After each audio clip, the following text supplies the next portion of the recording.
Every week, millions of football fans get drawn into a trick that they don't even notice. It looks harmless, even exciting, but it's carefully designed so that you lose. And the worst part, most people think they're getting a bargain. So in this video, I'll break it down so that everyone can understand without jargon and prove exactly how fans are being fooled with evidence the bookies don't want you to see. You've seen these kinds of ads. It's impossible to watch football without them. Every match, there they are. Bright colours, huge words like value, boost and super flashing across the screen. Some bookies even have their own super week, like it's a holiday or something. They pop up on your phone, on ad boards, in halftime breaks. They're everywhere. And after seeing them enough times, it starts to feel normal, like everyone else is getting a deal that you're missing out on. They're designed to grab your attention in the same way a supermarket sale does, except here's the catch. These offers aren't harmless marketing. They're psychologically engineered to trick people into making really bad bets.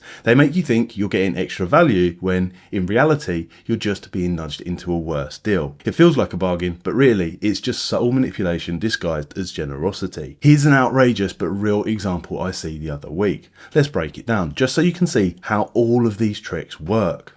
Sky Bet ran a super boost on Lewandowski to have 2 or more shots on target and Rafinha to have at least 1. The offer looks great on the surface. The price was 2-1, is now 3-1, and because both players are attacking for the same team, it instantly feels like an easy win. You recognise their names, they both love shooting, and your brain starts connecting the dots. You think, well, if Lewandowski is firing, Rafinha will probably get 1 too. It's simple psychology at play.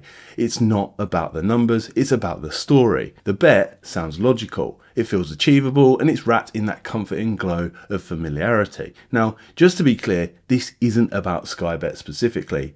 Every major bookmaker runs offers like this. They use the same marketing formula because it really works. Now, here's the first trick. That starting point of 2-1 isn't a fair reflection of value. It's wildly different. When I checked, fair market value with no bookmaker margin is more like 4.65 in decimal odds, which is of course just over 7-2 in fractions. So this so-called super boost was built on a fake starting point. It's not a special offer, it's an illusion, and it's called anchoring. They're comparing the boost against their own horrific price, not market value. But here's where the illusion goes deeper. Alright, let's break this down clearly so everyone can follow without jargon or complicated formulas. On the exchange, Lewandowski to have 2 or more shots on target was trading at about 3.1. In plain English, that means the market gave him roughly a 32% chance. Rafinha to have at least 1 shot on target was priced at 1.5, which is about a 67% chance. Now, when you combine those two, it's not as simple as adding their chances together. It's about how often both will actually happen. So when you work that out, it comes to roughly 21.5%. That's the true chance of both players landing their shot. Now, flip that number back into decimal odds and you get 4.65. So this is the bet's fair price, when you'd expect to see if there was no profit margins involved at all. But in this so-called super boost, Sky Bet offered it at 3-1, which is just 4.0 in decimal odds. And that might sound like a small margin to some, but it's really not. It's a 14% rip-off. It's a massive win for the sportsbook dressed up as generosity. Now, if you want to actually understand sports betting without the jargon or sales pitch, that's exactly what I break down here every week. So make sure you subscribe before we reveal more, because this next part exposes just how much control the bookies really have. Now let's talk about the small print, the part that barely anyone reads. Even if the super boost was generous, which it isn't, the bookies make sure that you can't put much money on it. Look closely and you'll almost always see a tiny line that says something like maximum stake £10. And that right there tells you what the offer really is. Pure marketing, not generosity. See, bookmakers don't boost odds or give away free bets to make you rich. They do it to grab your attention and to get you to click, and then maybe place a few bets on their casino while you're logged in. The cap just keeps everything under control. It limits their exposure, manages risk, and makes sure the so-called deal feels exclusive. It's not a gift, it's a trap. And it gets worse, a lot worse. There's another nasty hidden catch here that's easy to miss, and it's one that's stung a lot of football fans over the last few years. It's how bookmakers define a shot on target. At first, it sounds simple, right? If a player hits a target, it counts. But in reality, it's nowhere near that straightforward. Crosses that drift towards goal, deflections, block shots, even powerful strikes that the keeper tips into the post can all be ruled as not on target depending on which statistics provider the bookmaker uses. And here's the part that really annoys people. Two fans can watch the same shot, agree that it was 100% on target, and the bookie will still say no. Why? Because their data feed, usually from Opta or Stats Perform, didn't classify it as one, and that's final. There's nothing you can do about it. I've lost count of how many complaints I've seen about this one. Twitter threads, Trustpilot reviews, Reddit posts, people furious about seeing a clear shot denied because of some technicality in a definition they didn't even know existed. Thousands of bets regularly lose because of one arbitrary and somewhat subjective data call. So even if you somehow manage to beat the already bad odds, you can still lose because a third-party decision made in the data center, which is of course paid for by the bookies. It's not accident, it's another layer of protection for the bookies. The more room for interpretation there is, the safer they are. It doesn't seem all that super, does it? But let's go a touch further here.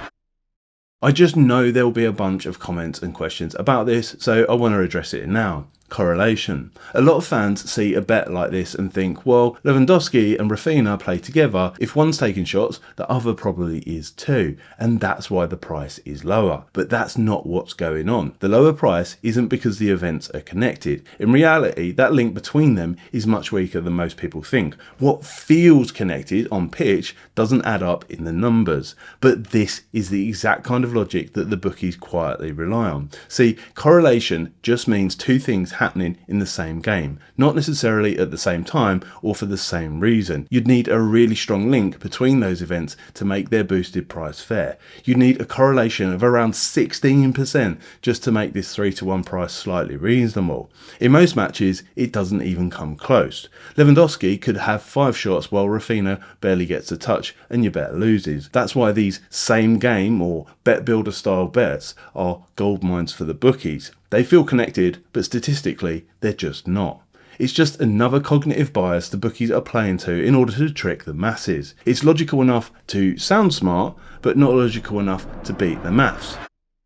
So let's pull it all together and clearly expose the punchline here, because these are 5 different tricks wrapped into one here. The whole thing is a masterclass in human psychology. First, we have anchoring, the false foundation where they create perceived value for something that never really existed in the first place. Second, there's framing with bright colours and bold words like super boost. They trick you into thinking it's something special and unique just for you. They attach a limited time offer usually and wording like this to create urgency through the fear of missing out. Worse still, they deliberately do it on betting markets with subjective outcomes where the decision making is controlled by their data provider. Third is familiarity bias. You know the players, you've seen them link up before, so it feels comforting and predictable, which is where the correlation comes in. The illusion that two events are strongly connected, when in reality, they're just not. Fourth is control. The max £10 stake rule makes it feel exclusive, like a VIP deal, while they're actually limiting their payout, not to mention their standard terms and conditions that include hundreds of different other caveats. And then last is the biggest trick of all, gifting a disadvantage as a bonus. The numbers are stacked against you, but it's packaged like a bonus gift. Their insinuation is they're actually doing you a favour. Each trick on its own might not seem like much, but when they're all bundled and combined together, they build a powerful illusion.